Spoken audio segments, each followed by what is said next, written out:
The invincible Saruta entered one of the shinobi's shopping malls and slaughtered her.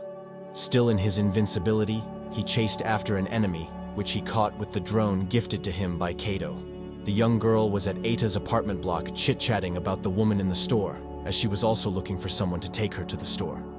Sasama was walking while she saw the news that a store owner had died as she got attacked by one of the shinobi's members, but luckily she was able to defend it. At the Kunoichi program, in the ninja technical school, Suzuki and Onakobe were selected as the valedictorians for that year. Onakobe attacked Sasama just to test out her abilities. They stopped fighting and started discussing about the invincible Saruta that attacked Sasama the other night. Onakobe and Sasama were surrounded by her members because they were suspecting her for betrayal, but they had only two options. Either they fight them off or they feign unfamiliarity. So Sasama said to herself that she will not die, because she could not allow the UN to attack the school even if she dies either way. Noguchi's parents collected a 40-year loan to pay for their house rent, but she was not quite happy with it. While Noguchi was sleeping, Kuro sneaked into her room, so she became afraid and screamed. But Kuro was there to just warn her not to go to school tomorrow. A bunch of rejections and rewrites were submitted to Yoshida. Then he started to wonder if editor Suzuki hated him. Then Yoshida recollected the experience he had, which was the reason he cultivated the habit of unlocking his doors and windows and also wearing eye masks. Since then, he had received many visits from different ninjas telling him about themselves. Eita was caught bad-mouthing his school, so the bullies took Eita as a hostage and asked the girl Eita was walking with to take off her pants, but due to her smartness, they both got away.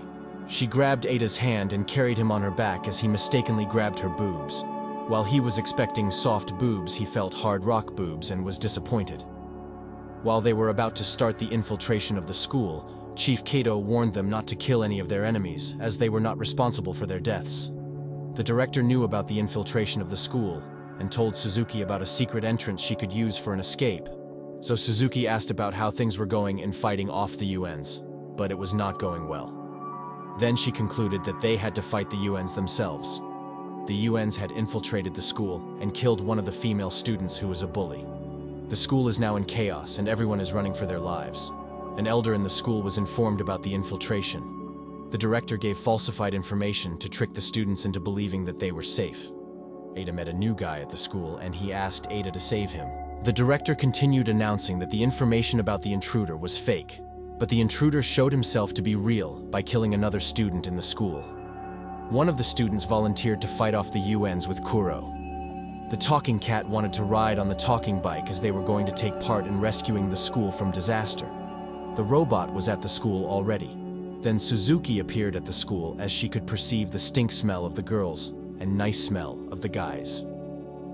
Then the invincible infiltrator attacked Suzuki, but she could not defeat him, and she got help from Owanibi. One of the ninjas attacked Suzuki, but none of his attacks hit her once.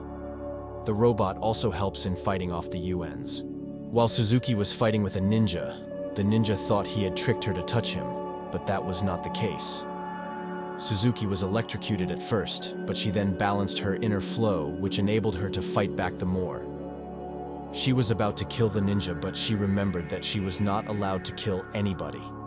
Noguchi and Sato both came out of the class when they heard the loud screaming from a distance. Then Noguchi discussed with Sato how worried she had been since Kuro visited her last night. While walking through the school, Suzuki was found sitting on the floor tiredly, so she asked for help from Noguchi and Sato. Noguchi helped her, but along the way, she got tired and told Sato to help. But instead, she started taking pictures. Mako died while trying to protect the future head of the 7-9. The fight between the assassin and Suzuki continued. Onakobe went up to the top of the school despite being injured. But it was too late when she found out it was a trap set by Kuro. So she was attacked and killed by Kuro, while Kuro was also killed by Onakobe. Manager Taira continued his fornicating behavior with his junior at work, as she also enjoyed it. A robot then reported to the NN what the ninja lab had determined, that the UN's suit was actually a spacesuit, as she explained further about what they had found out at the lab. Eita visited Kuro's apartment block and asked Noguchi if Kuro was at home. Unknowingly what had happened, she said the cops had taken him away. Then he entered and was scared by an elder also waiting for Kuro, so Eita was tricked to touch a fake breast just to pull words out of his mouth.